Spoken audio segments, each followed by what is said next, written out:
presentación. Yo soy la doctora Cayoja, soy pediatra del Hospital Municipal Los Andes, pues el tema que me ha tocado el día de hoy de transmitirles a todos los participantes es atención del recién nacido. Bueno,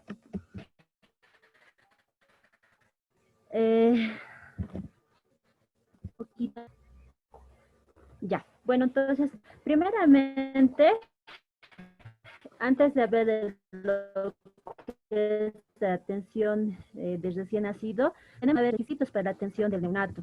En primer lugar, tenemos que saber que tenemos que conocer factores prenatales del recién nacido, como ser edad gestacional, las características del embarazo y el bienestar fetal. Dentro de las características del embarazo, tenemos que conocer la historia clínica de la madre. Dentro de esto, tenemos que saber si esta madre es hipertensa, es diabética, o está... Sí, hola, hola, o no me escucha. ¿Aló, doctora? Adelita, se te escucha muy bien. Tal vez Perdón, puedes es que... ir más lento, porque a veces está... sí, pero se te escucha muy bien. Adelante, por favor. Perdón, entonces voy a tratar de hacer un poco más lento la presentación. Bueno, como les decía, dentro de la atención de recién nacido, es importante tener en cuenta los requisitos para la atención del neonato. Es importante conocer los factores de riesgo prenatales, como ser dentro de esto la edad gestacional del recién nacido. Es importante tener conocimientos acerca de que si este bebé es prematuro, es de término o es un posttérmino. También saber las características del embarazo, tener en cuenta la historia clínica de la madre. Dentro de esto, saber si esta madre está cruzando con una infección, si esta madre tiene una enfermedad de base por ser hipertensa o preeclámpica, diabética. Dentro de también tenemos que saber si está cruzando con una infección reciente. También tenemos que conocer el bienestar fetal y este dato nos los va a dar el obstetra. También tenemos que contar con un personal de salud que se encuentre entrenado, tanto en la atención del recién nacido como en la reanimación neonatal. Hay que disponer de un equipo de material de partos que sea en buen estado. También tenemos que tomar en cuenta el ambiente donde el bebé va a nacer, ya sea el quirófano o sea la sala de partos, que tiene que estar a una temperatura agradable para el bebé dentro de los 24 o 28 grados centígrados. El lavado de manos debe ser importante para evitar contagiarnos con focos vaginales o las infecciones que puede llevar la madre dentro del canal del parto. Ahora, es importante también la preparación de la sala de parto. Como ya dijimos, la temperatura debe estar entre 24 a 28 grados centígrados. Nosotros como personal de salud es importante que nos preparemos y nos anticipemos a la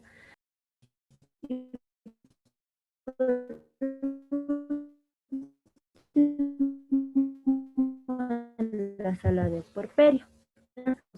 Y la cabeza ya está a punto de salir de la pelvis materna, entonces ahí se puede hacer un aspirado inicial que el obstetra nos puede colaborar dependiendo de las condiciones en las que el bebé esté naciendo. Ahora, el pinzamiento o sección del cordón umbilical que se va a hacer es cuando ya el bebé se encuentra en el abdomen de la madre, ¿no? Ahora, dentro de este pinzamiento, sección del cordón umbilical, tendremos muy en cuenta lo que es el pinzamiento o la ligadura tardía del recién nacido. Tenemos diferentes tiempos y para esto se ha clasificado, me salta. Para esto vamos a tomar en cuenta que existe una ligadura o sección del cordón habitual, el inmediato, el precoz y el diferido. El habitual es aquel que dura entre 1 a 2 minutos, el inmediato es prácticamente cuando el bebé ya ha salido del canal vaginal y se realiza la sección del cordón umbilical. El precoz solamente dura de 30 segundos a 1 minuto como máximo y el diferido puede ser mayor a 1 minuto como un máximo de 3 minutos. Como ven en el esquema, es importante recordar que el cordón umbilical se encuentra bien engurgitado. No es conveniente cortar cuando se encuentra bastante con latidos sobre todo, ¿no? Y es conveniente cortar, como dice el esquema, ya se encuentra flácido y ya sin fluido de sangre. Ahora, dentro también de lo que es en la sala de partos o en la sala de quirófanos, en la atención del recién nacido, nos vamos a acordar de este memo técnico que se llama PASES. ¿Qué significa eso? Cuando ya el bebé se encuentra en el abdomen de la madre, lo primero que tenemos que hacer es posicionar la cabeza del recién nacido. Y esto nos va a servir para poder aspirar las secreciones. tanto de la cavidad oral como de las fosas nasales. Es importante recordar que debemos hacer el aspirado inicialmente de la cavidad orofaringea y no así de las fosas nasales, porque si aspiramos inicialmente las fosas nasales, lo que vamos a provocar es que las secreciones orales se aspiren a nivel del tracto bronquial. También hay que darle calor al recién nacido con las compresas o los campos ya precalentados. Podemos estimular un poco y secarlo. Ahora, en el momento que ya el bebé se encuentra en el abdomen, como decimos de la madre, podemos hacer también la evaluación del puntaje del Apgar. Ahora, ¿qué vamos a hacer? ¿Qué es la valoración del puntaje del Apgar? Esta nos va a permitir, sobre todo, realizar una evaluación, una evolución fisiológica de este bebito. Esta herramienta nos va a avisar la calidad del nacimiento del bebé y, sobre todo, también nos va a avisar cómo se está adaptando al medio extrauterino. También, como todos ya sabemos, esta se puede evaluar al primer minuto, al quinto minuto, al 10º minuto, y si el bebé nace en condiciones bastante delicadas, incluso se puede evaluar hasta los 15 y 20 minutos. Ahora, al minuto de nacer, estamos evaluando al recién nacido desde su ambiente intrauterino y hasta el momento del parto.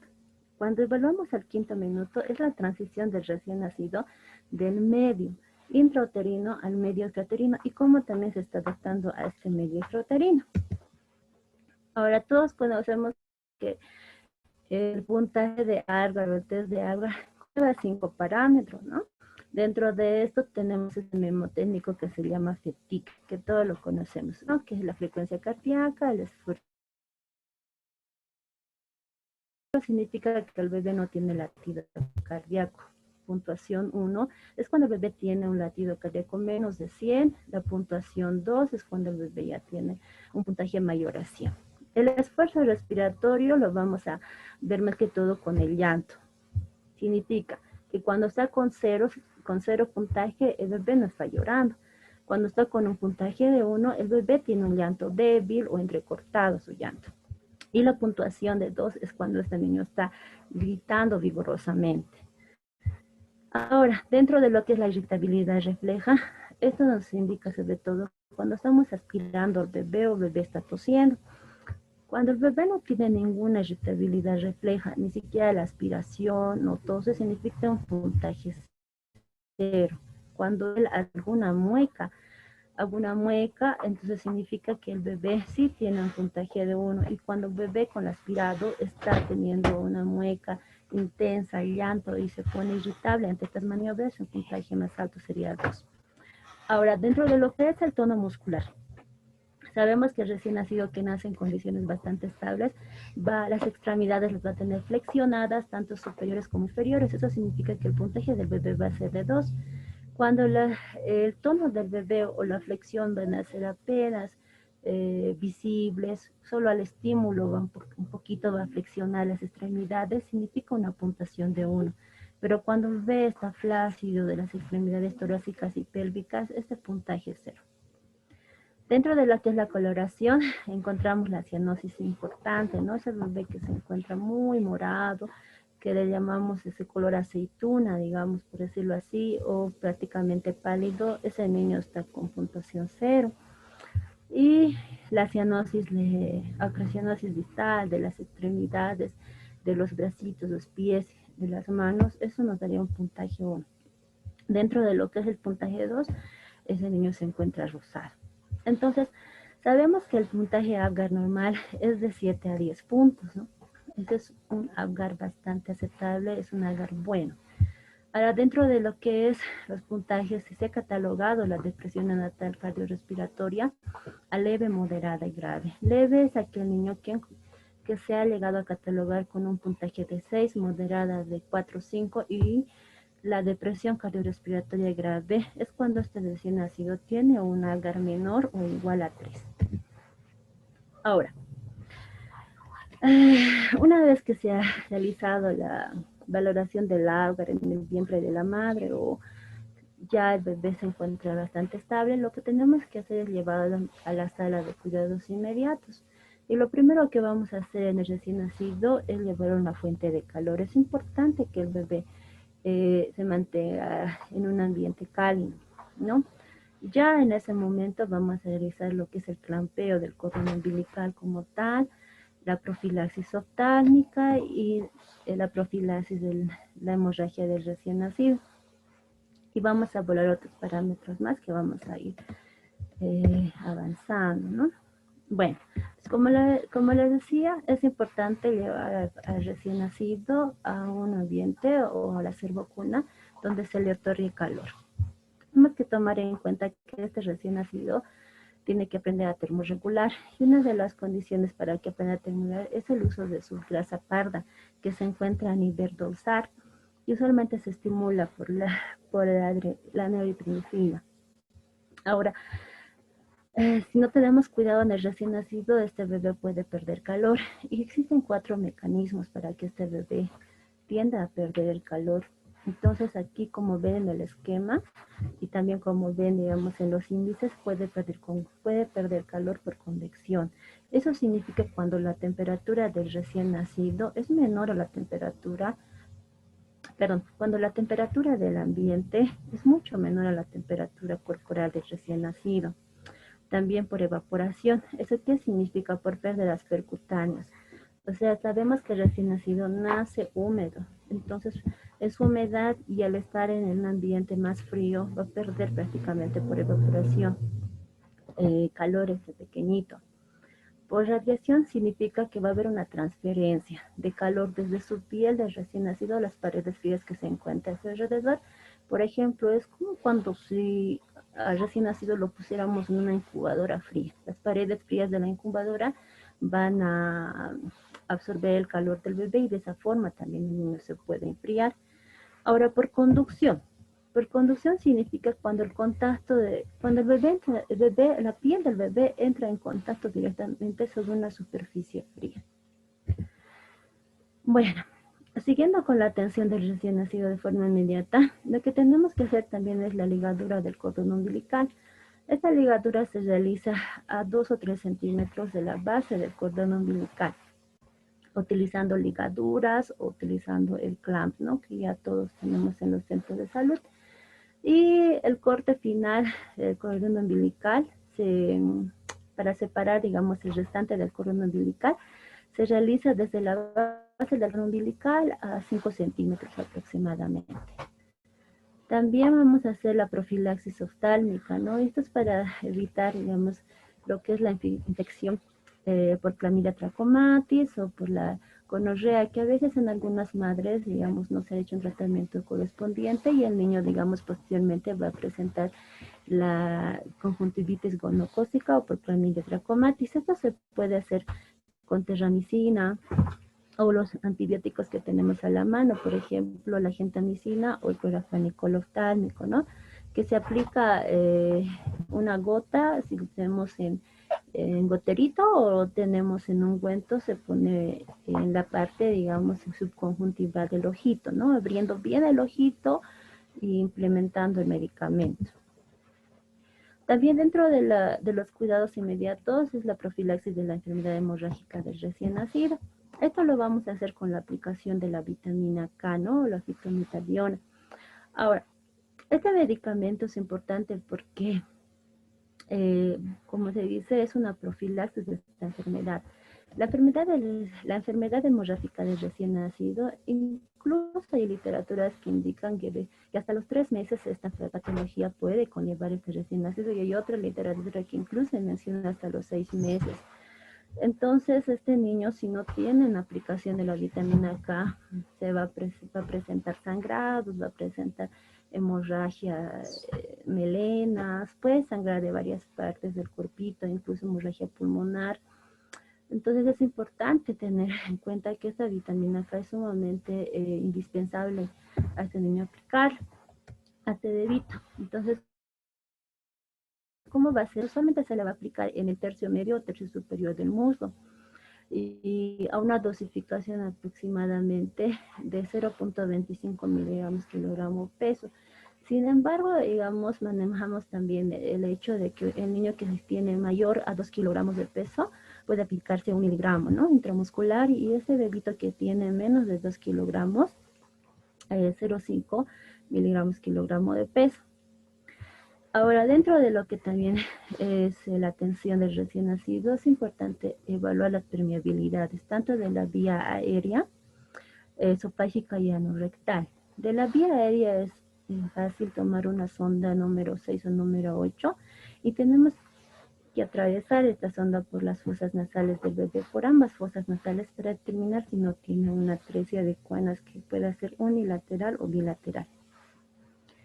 Ahora, dentro de la permeabilidad esofágica, es importante también utilizar una sonda que pueda ser la número 8, atravesar por la cavidad oral hasta la cámara gástrica, para también determinar que ese bebé no tenga una atresia de esófago, ¿no? Y por último, otra de las permeabilidades es la anorrectal. Esta permeabilidad anorrectal también se la puede hacer con un termómetro o con la misma sonda. Ya que sabemos que también existe una patología como es la malformación anorrectal. Ahora, la antropometría neonatal o la somatometría. Es importante tomar muchos puntos para esto. Entonces sabemos que la somatometría es el peso, la longitud del recién nacido, perímetro cefálico, torácico, abdominal, los segmentos corporales y la longitud del pie. Dentro del peso es importante que evaluemos el crecimiento, ¿no? El peso sobre todo nos va a evaluar el crecimiento de todos los tejidos del recién nacido, ¿ya? Por ninguna razón, evidentemente, se debe excluir de las mediciones antropométricas del bebé, y es además, si tenemos una balanza, puede ser bastante fiable. Tenemos que saber que un bebé tiene un peso estándar aproximadamente entre 3 a 3.500 o 3.000 a 3.500 gramos. Existe una clasificación con respecto al peso del recién nacido, y esta clasificación va desde un bajo peso al nacer, cuando este bebé tiene un peso menor a 2.500, o un peso muy bajo al nacer cuando pesa menos de 1.500, o extremadamente bajo al nacer cuando tiene menos de 1.000 gramos. Dentro de lo que es la longitud corporal en decúbito supino, mal llamado talla, ¿no? Porque la talla es cuando el bebé ya se puede parar, en este caso, que mide la longitud del crecimiento óseo del recién nacido. Entonces, ¿cómo se va a tomar? Vamos a tomar con una cinta métrica que pueda medir desde el talón del pie hasta el vértex, ¿no? Y también tiene que ser sobre una superficie rígida y horizontal.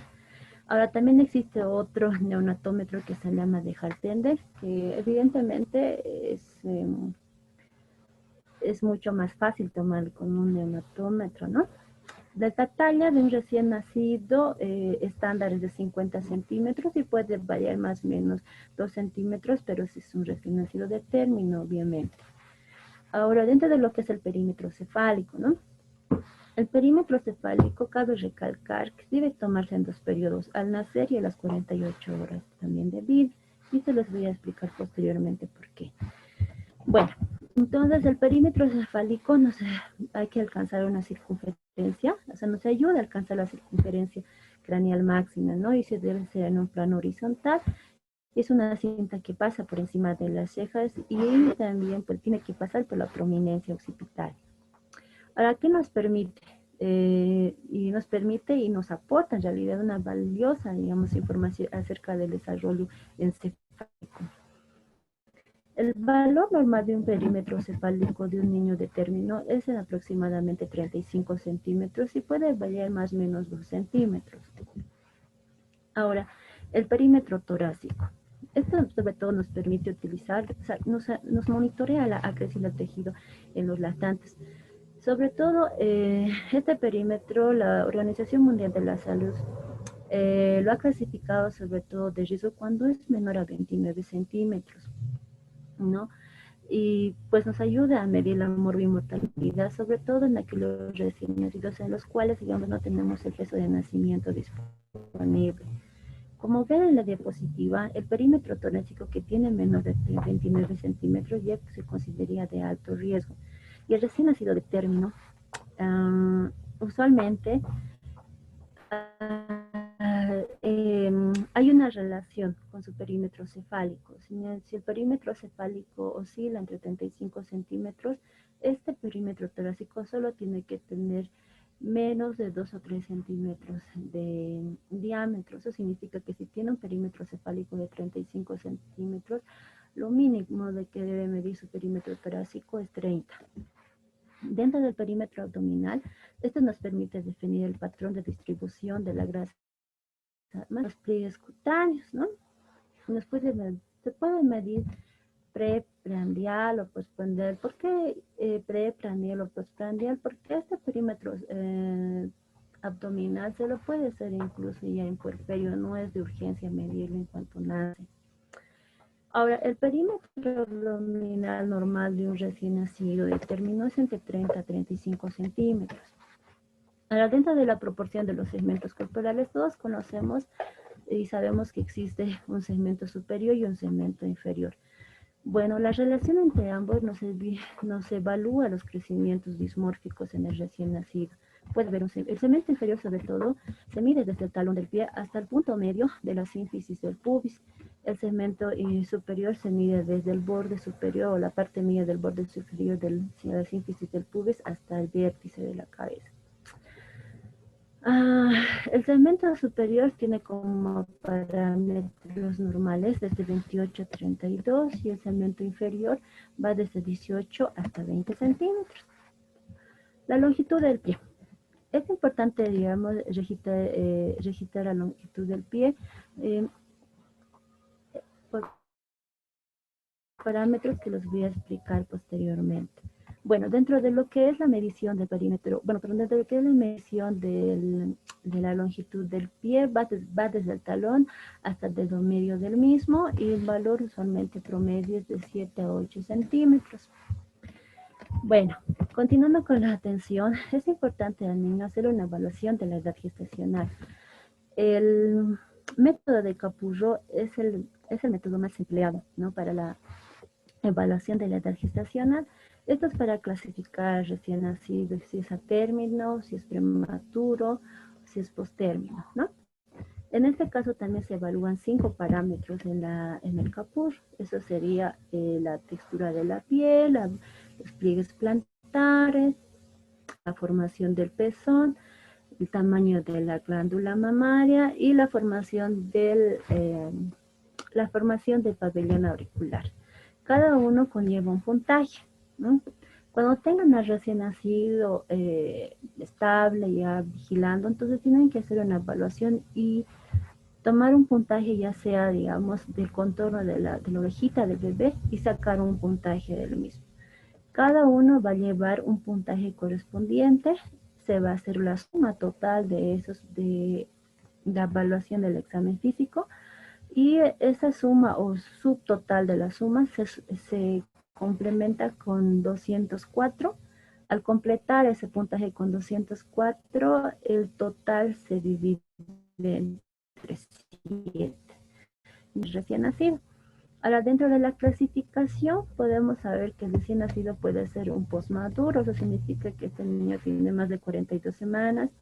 Es un niño a término, cuando este bebito es entre 37 y 41 semanas.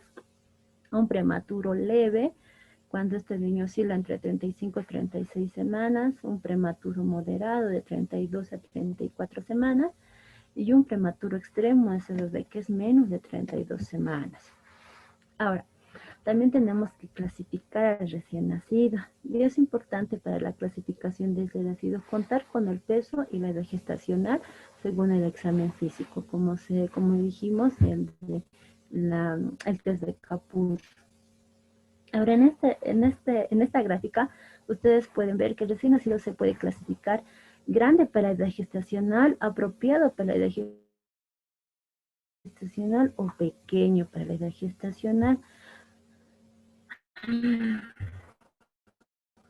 Esto nos puede mencionar si el bebé está en sí, si el bebé dentro de su peso y su edad gestacional se encuentra entre el percentilo 90 y 10, significa que este bebé es apropiado para la edad gestacional, pero si el bebé se encuentra por debajo del percentil 10, significa que es pequeño para la edad gestacional, ¿no?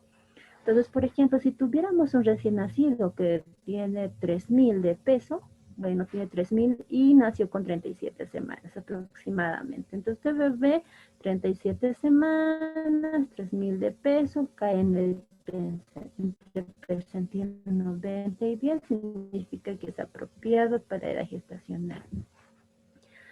Siguiendo, digamos, con la atención del recién nacido, ya esta vez en la sala de cuidados y nietos también, hablamos del examen físico del recién nacido y vamos a tomar en cuenta todo lo que es en el bebito, desde la piel hasta el examen neurológico, ¿no? Que vamos a hacer. Ahora la piel, ¿cómo es la piel del recién nacido de término? La piel del recién nacido de término estable es una piel rosada, es una piel húmeda, es una piel hidratada, tiene algunos datos de descamación, ¿no?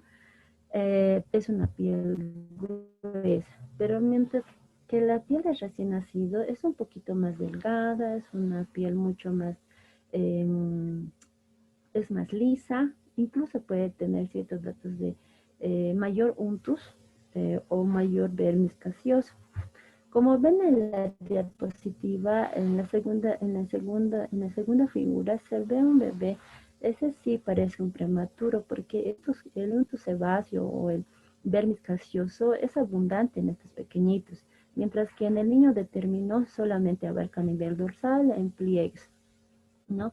Es importante que cuando este niño nace con bastante untus caseoso o vermis caseoso, no se retire solamente del rostro, no llegue a retirar todo porque prácticamente este vermis es un elemento protector del recién nacido.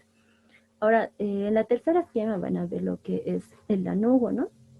El lanugo en el niño de término solamente se encuentra a nivel de lo que es los hombros y la espalda, mientras que en el niño prematuro vamos a encontrar prácticamente muchas porciones del cuerpo.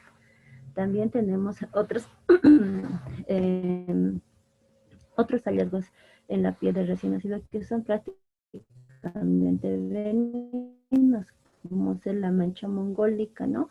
Que usualmente, digamos, se abarca sobre todo a nivel de lo que es la región dorsal, a nivel de un bosaco y las extremidades.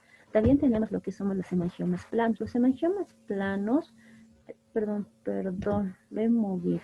Los hemangiomas planos son lesiones vasculares benignas. Usualmente pueden estar en la frente, en la nuca, en los párpados, en el dorso de la nariz. Tienen que ser planos, ¿no? Porque cuando ya son, digamos, lesiones rojizas sobre levantadas, es importante diferir al paciente. También en la sexta diapositiva van a ver esas lesiones dérmicas tipo pápulo-vesiculares, que no es nada más que lo que llamamos el eritema tóxico del recién nacido, que puede empezar a las horas de vida y que termina, digamos, de desaparecer hasta la semana del nacimiento.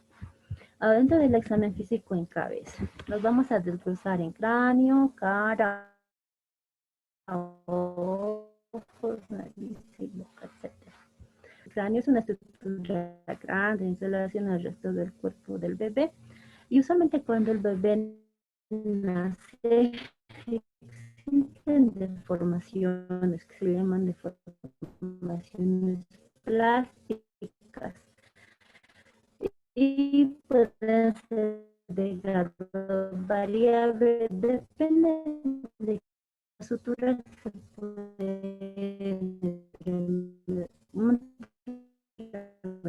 se puede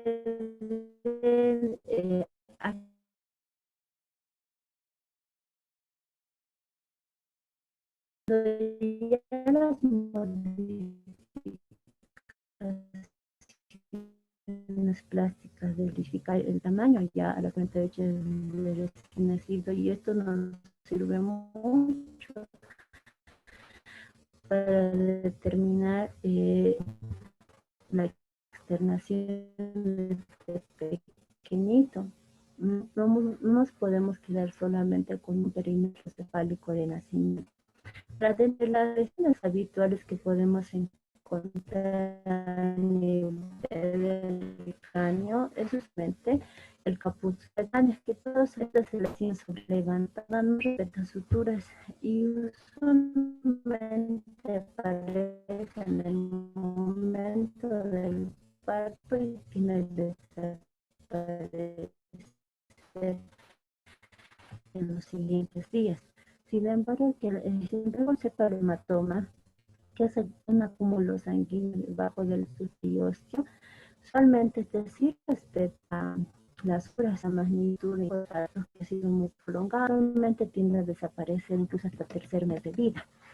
Ahora, dentro de lo que es la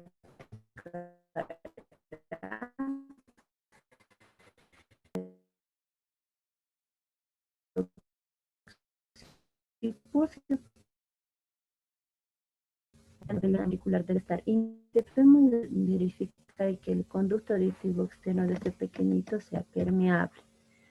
Dentro de las lesiones o más frecuentes son el mamelón, los mamelones preauriculares, ¿no? Que se dice en teoría que pueden tener y pueden conllevar una patología renal a esos pequeñitos. Sin embargo, que la teoría indica que uno en 100.000 evidentemente van a tener esta patología, pero no está por demás ante la situación y la duda, diferir al pequeño, ¿no? A la área de pediatría y nosotros veremos hacer los exámenes complementarios o diferir también a nefrología pediátrica si corresponde. Otra patología es la fosita preauricular, ¿no? Es frecuente también, al igual que el mamelón preauricular. Estas fositas preauriculares a veces se pueden infectar. Entonces, si conlleva infecciones repetitivas, es recomendable también al niño transferirlo. Y de ende, digamos, el área que le corresponde, digamos, valorar esta fosita preauricular que se infecte una y otra vez en el servicio de otorrinolaringología. Y también las microtias, ¿no? Como se ve en la otra diapositiva. Bueno, dentro del examen ocular, es importante, digamos, señalar que los ojos del recién nacido usualmente se encuentran cerrados por el edema bipalpebral que presenta este pequeño. Pero ya cuando los ojos pueden abrirse y se puede hacer una evaluación mucho más minuciosa del mismo, usualmente pues nos podemos aliar con hemorragias subconjuntivales que son normales, ¿no? También es importante verificar el iris para ver si estas fotorribas se encuentran de tamaño adecuado o si son normoisocóricas.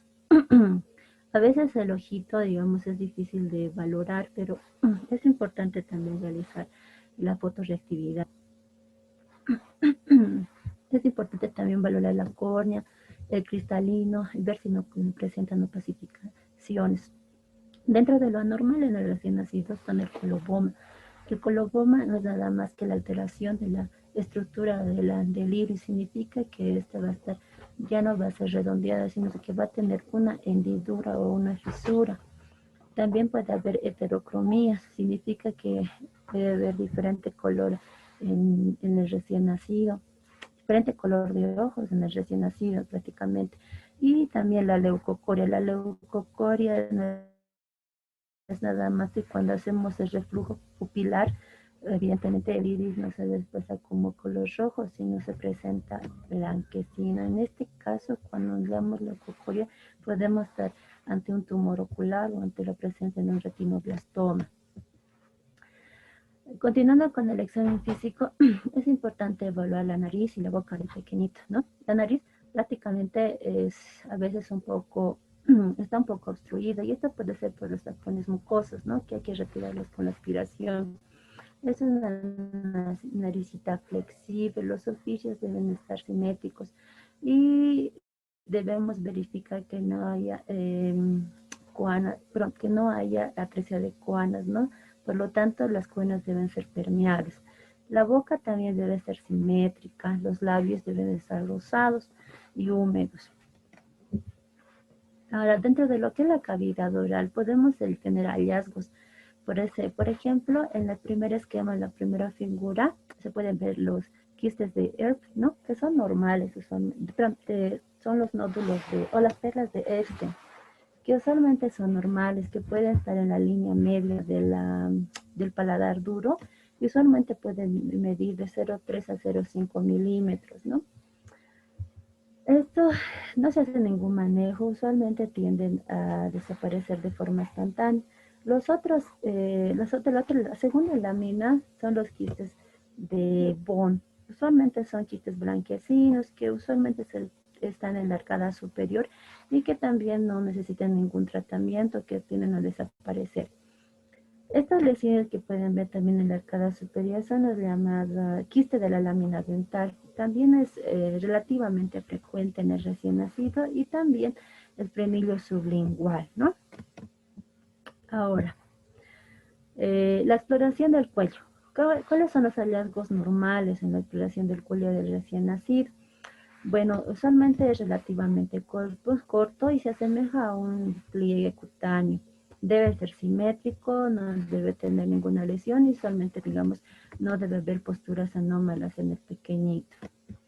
Dentro de las patologías más frecuentes o dentro de las alteraciones a nivel del cuello, estamos con los artículos del recién nacido, que usualmente es por la alteración del músculo esternocleidomastoideo. También podemos ver aquí un pliegue cutáneo redundante nucal, que usualmente nos avisa que podría ser una alteración sindromática, como es el síndrome de Down. Aquí el higroma, ¿no? Hemos tenido casos de higroma en el servicio. También existen alteraciones o masas mediales. Dentro de estos está el quiste, perdón, quiste tirogloso, ¿ya? La fotografía de abajo nos muestra la fístula del conducto tirogloso. Ahora, también es importante hacer una evaluación a nivel de lo que son las clavículas, porque podemos enfrentarnos ante una fractura clavicular. Usualmente esta fractura clavicular se presenta sobre todo en partos bastante complicados, prolongados o sobre todo en el niño macrosómico, ¿no? Ahora, dentro de la evaluación del tórax, podemos determinar a un tórax que se encuentra de forma o de estructura normal cuando este es simétrico, sobre todo. El tórax del bebé se asemeja como a un barril, ¿ya? Visualmente su diámetro antero-posterior y su diámetro transversal son prácticamente similares. El apéndice cifoides de este pequeñito puede estar ligeramente prominente. Las mamas pueden estar más o menos de 1 centímetro de diámetro mayor. También al producirle una compresión o eh, una compresión a nivel de la glándula mamaria, podemos ver la leche de brujas, ¿no? Que es una producción usualmente, se da porque existe, digamos, estímulo hormonal en el embarazo, estímulo hormonal por la madre, ¿no? Y recuerda también que la respiración del recién nacido es prácticamente abdominal o diafragmática. Ahora, el tórax existe, digamos, dentro de las patologías más frecuentes es el pectus excavatum, ¿no? El pectus excavatum no es nada más que la depresión del esternón, ¿no? Y otra patología, digamos, que conlleva es también el tórax en quilla o tórax en paloma. Usualmente esta tórax en quilla y tórax en paloma recién se empieza a notar con la edad del bebé. Dentro del examen también a nivel del abdomen, dentro de los hallazgos normales, tiene que ser un abdomen globuloso, cilíndrico, las paredes deben ser lisas y firmes. Puede existir una pequeña diástasis de Rex que puede ser normal. Además, el hígado tiene que ser palpable o puede ser palpable a 2 o 3 centímetros del reborde costal y un 10% de los recién nacidos va a presentar el polo inferior del vaso palpable. Dentro de los genitales, esto va a depender mucho, doctores, de acuerdo a la edad en que se encuentre el recién nacido, pero dentro de una recién nacida a término, usualmente los labios mayores se encuentran aumentados de volumen. Cuando la recién nacida todavía le falta madurar, no desarrollar, un tercio de la vulva se va a encontrar entreabierta. El meato urinario se va a ubicar en realidad debajo del clítoris y a veces el clítoris va a ser un poco prominente con un diámetro máximo de 1 centímetro. Existe también lo que llamamos la pseudomenstruación. no es nada más que un flujo blanquecino, ¿no? Que emana a través de lo que es el introito vaginal de la bebé, o incluso puede haber también como una menstruación, no necesariamente como un flujo vaginal blanquecino, sino como un sangrado también.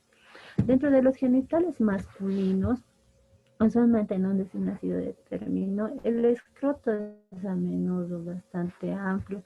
Debe evidentemente observarse la presencia de ambos testes y al palpar los mismos deben tener tamaño similar. También puede existir un hidrocele escaso o discreto y usualmente es en el lado derecho. La evaluación del pene, el tamaño usualmente es de 3 a 4 centímetros y usualmente existe la fimosis del recién nacido. El meato se va a encontrar evidentemente y tenemos que observar que se encuentra en la punta del glande. Ahora, dentro de las alteraciones también de lo que es las extremidades en el recién nacido, las extremidades torácicas, sobre todo las más frecuentes a nivel de mano, se puede encontrar la braquidactilia, ¿no? Como pueden ver, perdón, ya, la braquidactilia, que no es nada más que el acortamiento de la falange distal. Como pueden ver en este primer esquema, el pulgar, uno de los pulgares es más corto que el otro, a eso le llamamos braquidactilia. Luego, la polidactilia, ¿no? Que puede ser a nivel de los pies o a nivel de las manos. También la falta de fusión de los dedos, lo que llamamos la sindactilia. También es frecuente la clinodactilia, que no es nada más el nombre, llaman también la enfermedad de los dedos torcidos. Eso significa que existe una angulación. Por ejemplo, el quinto dedo de esta nena, existe una angulación. Y como ven en la radiografía, existe también un desvío. Usualmente es un desvío a nivel hacia el lado cubital. Es importante también la revisión de las caderas en el recién nacido para determinar si no presenta una displasia, ¿no? Con las maniobras que ya todos conocemos, ¿no? Y de Barlow. También es bastante frecuente el pie quinobarro, el pie talo calcáneo también.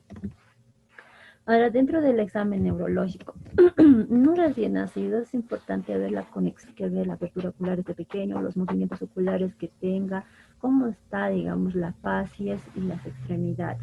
Debe haber, cuando se lo valora el recién nacido, debe haber una reacción de pequeño al sonido, una reacción a la manipulación. Es importante también que valoremos en el pequeño algunos reflejos arcaicos o primitivos. Dentro de esto está el reflejo del moro. El reflejo del moro consiste en estirar vivamente los brazos del recién nacido. Él los abre como si quisiera abrazarse de alguien, incluso también las manos las extiende. Asimismo también tiene una flexión de ambas piernas y el bebé llora. A eso lo llamamos el reflejo del moro. Usualmente este reflejo del moro dura máximo hasta un periodo de 3 a 6 meses.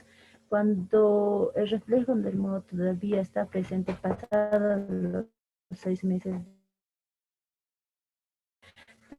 tenemos que pensar que puede existir un daño encefálico. Dentro también de los reflejos es importante el reflejo de la marcha. Para eso tenemos que sostener al bebé en posición vertical sobre una superficie o sobre un lecho rígido. Lo apoyamos al bebé, apoyamos el piecito del bebé sobre este lecho, entonces él va a hacer un movimiento automático de las piernas, como que el reflejo tiende a desaparecer también de edad. Dentro de lo que también es el reflejo de prensión, es importante determinar si este bebé conlleva este reflejo. Ahora, la literatura indica que puedes hacerlo con un objeto, pero también podemos hacer el reflejo de presión con nuestro propio dedo para que el niño tome ese objeto, tome tu dedo con presión. Incluso, digamos, se puede evaluar, digamos, el tono levantando al niño, ¿no? Incluso con esta presión. Ahora, el reflejo de extensión cruzada es otro tipo de reflejo. ¿Cómo se lo va a valorar? Bueno, pues primeramente al bebé vamos a estimular la planta del pie. Entonces, al estimular la planta del pie, usualmente la pierna va a tender a retirarse. Pero si sostenemos esta extremidad y la extendemos y hacemos la misma maniobra, usualmente la pierna contralateral va a flexionar y va a ser la que primero va a extender y luego va a flexionar, ¿no? Luego, haciendo recordatorio, como les decía, aquí tenemos un esquema que nos habla de los reflejos, como es el reflejo del moro, que ya lo describimos. Aquí hablamos también del reflejo de búsqueda, es que cuando el bebé gira y trata de buscar el pezón de la madre, usualmente este reflejo tiene a desaparecer hasta el noveno mes de edad, como máximo. También tenemos el reflejo de Babinski, ¿no? Que es cuando nosotros presionamos el talón del pie hasta el dedo gordo y los deditos se van a abrir como abanico. Y tiene que tener desaparecer usualmente como máximo hasta los 2 años de edad. El reflejo de marcha que ya lo vimos y también el reflejo de pensión. Ahora, terminando la evaluación neurológica del recién nacido con los reflejos que les he mencionado, hay incluso algunos más, pero estos son los más importantes para evaluar. Es importante identificar al recién nacido, ponerle la manilla al bebé, ya puede ser en la muñeca o también en el tobillo. Es importante que vaya el nombre de la madre en la identificación del recién nacido, el sexo, ¿no? Si es masculino o femenino. También es importante hacer lo que es el fotograma o la comprensión plantar, súper importante para evitar los procesos legales. Y por último punto, vamos a hablar acerca de lo que es la atención del recién nacido en la sala de puerperio.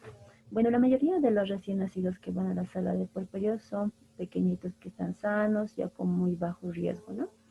Y dentro de los objetivos, digamos, que estos niños se encuentren en el puerperio, primero que es que hay que vigilar cómo está.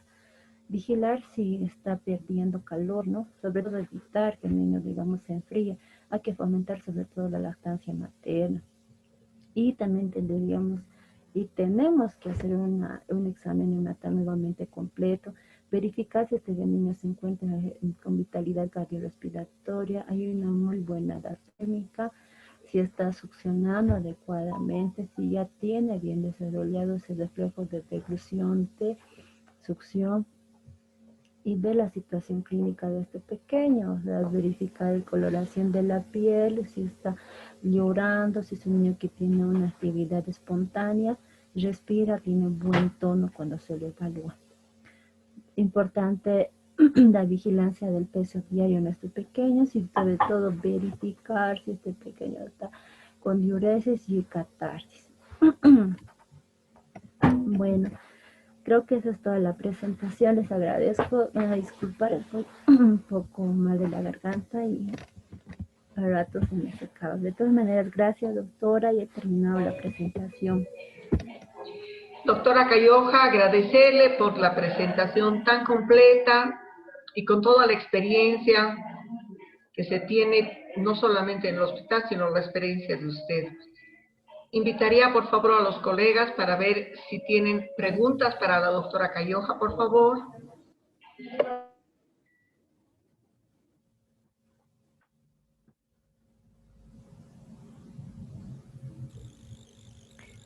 Buenas noches, doctora Adela. Le habla Ina Jata de Germán Buch. Quería hacerle una pregunta sobre la atención al recién nacido.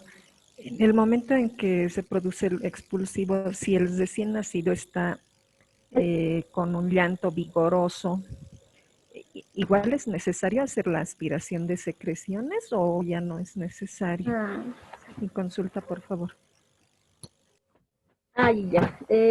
Sí, doctora, la pregunta es bastante, es buena la pregunta. Pero, digamos, cuando tenemos los antecedentes, digamos, de la madre predecirlo, digamos, si el líquido amniótico nació con un líquido amniótico claro, un líquido amniótico meconial, ¿no? Eso también aclarar, me olvidé decir esos dos puntos. Si el niño nace vigoroso, con buen llanto, rosado, no necesita ser aspirado, no necesita. Sin embargo, cuando el niño está naciendo con líquido amniótico meconial, evidentemente antes de estimularlo y antes de que trate de llorar es importante la aspiración de la cavidad oral. Pero como me decía, ¿no? Si un niño nace en condiciones estables y se encuentra vigoroso, no necesita la aspirada.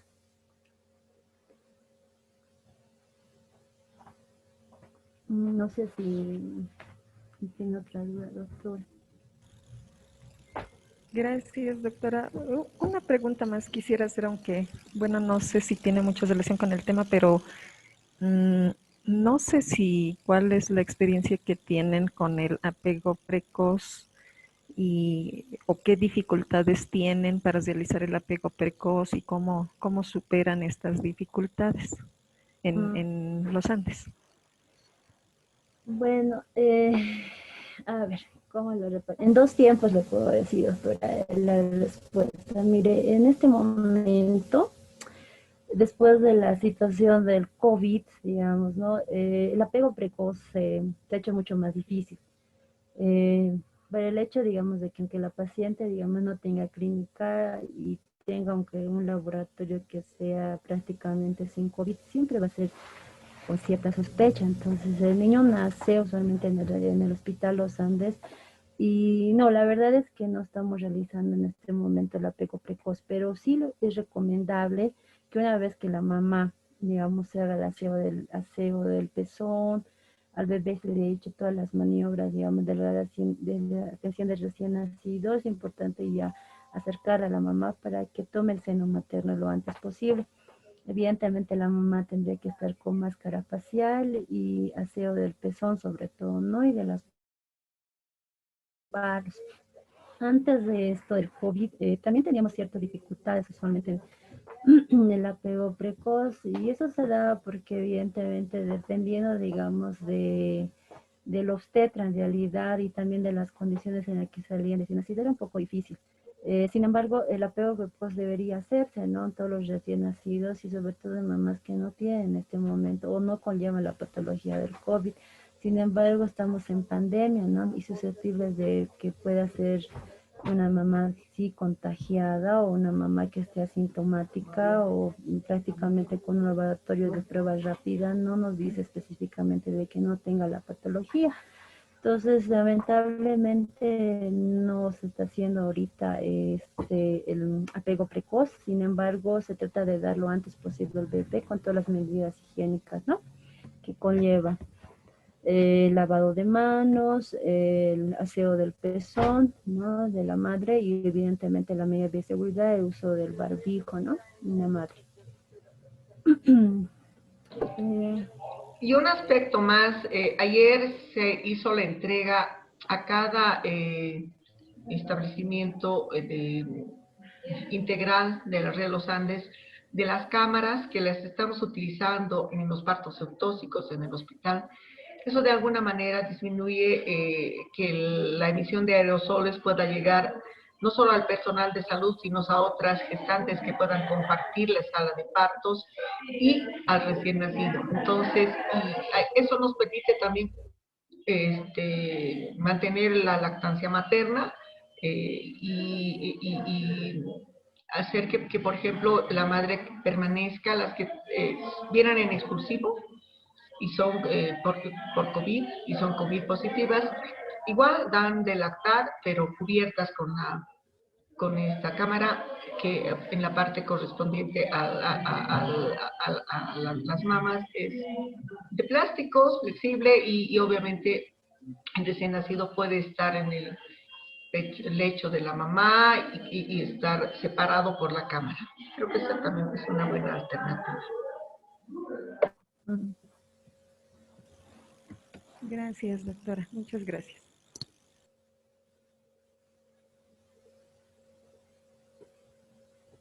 Más bien, si es que tienen ustedes la posibilidad, yo creo que van a utilizar estas cámaras, si pueden mandar algunas fotitos al grupo, sería interesante. Nosotros sí lo hemos hecho, hemos de alguna manera motivarnos, ¿cierto? La utilización, inclusive dentro del mismo hospital. Bueno, ya son varios varias semanas, más de un mes, casi 2 meses utilizando esta cámara y de alguna manera sí nos ha sido útil, ¿no? ¿Sí?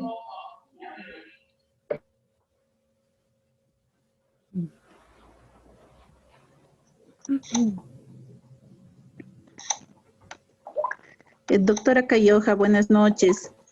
Soy la doctora Monroy de Huayna Potosí. Buenas noches. Doctora, dos consultas al respecto de la administración de vitamina K.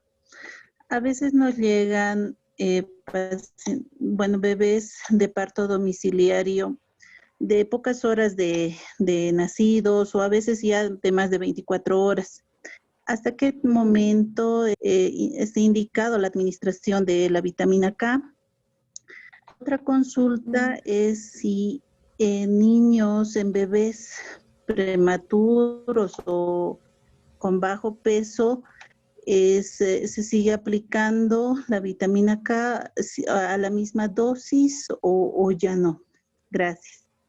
Ya. Mira, con respecto, digamos, a los partos domiciliarios, que lamentablemente por esta pandemia, Dios, ¿no?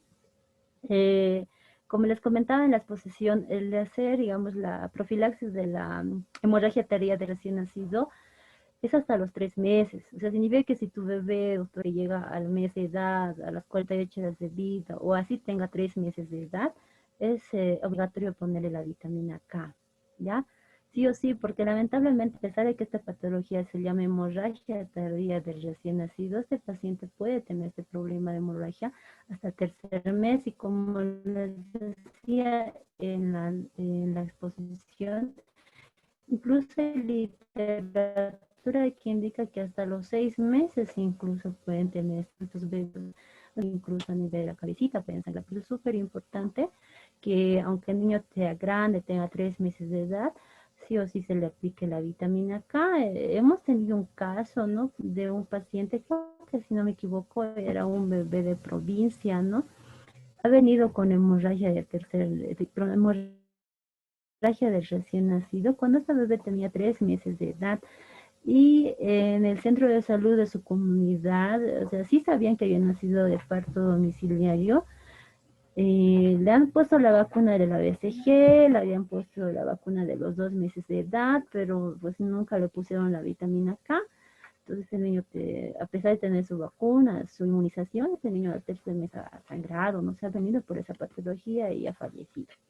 Pues es súper importante, ¿no?, esta profilaxis. Sabemos que el niño, pues cuando nace, lamentablemente es deficiente de vitamina K porque no atraviesa la vitamina K por la placenta, por la lactancia materna no asegura el hecho de que tenga vitamina K, porque la leche de materna prácticamente es muy baja la concentración de este elemento.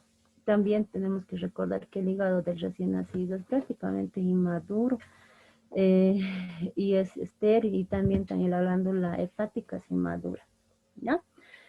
Ahora la dosis, ¿no? Cuando les he indicado de recién nacido de bajo peso, de muy bajo peso y extremadamente de bajo peso, les he indicado que el de bajo peso es aquel que nace por debajo de 2.500. Sin embargo, el recién nacido que tiene muy bajo peso es el que tiene menos de 1.500. Les expliqué que el bebé tiene que recibir la dosis de 1 miligramo de vitamina K cuando tiene encima de 2 kilogramos. Pero si este bebé tiene menos de 2 kilogramos de peso, puede recibir 0,5 miligramos kilogramos de peso, ¿no? O en última instancia puede hacerlo por kilogramo, dosis que significaría a 0,25 miligramos kilogramo peso, dosis. No sé si está comprendido. Gracias, doctora.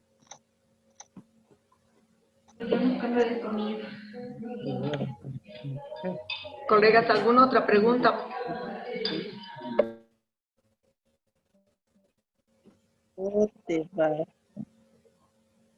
De 2 kilos. Ya. Porque yo ya no les decía poner. Ya. Si no hay más preguntas, nuevamente agradecerle a la doctora Adela Cayoja por la exposición, y nos estaríamos viendo el día de mañana a horas 20:20 para continuar con las exposiciones. Mucho gusto y buenas noches. Muchas gracias.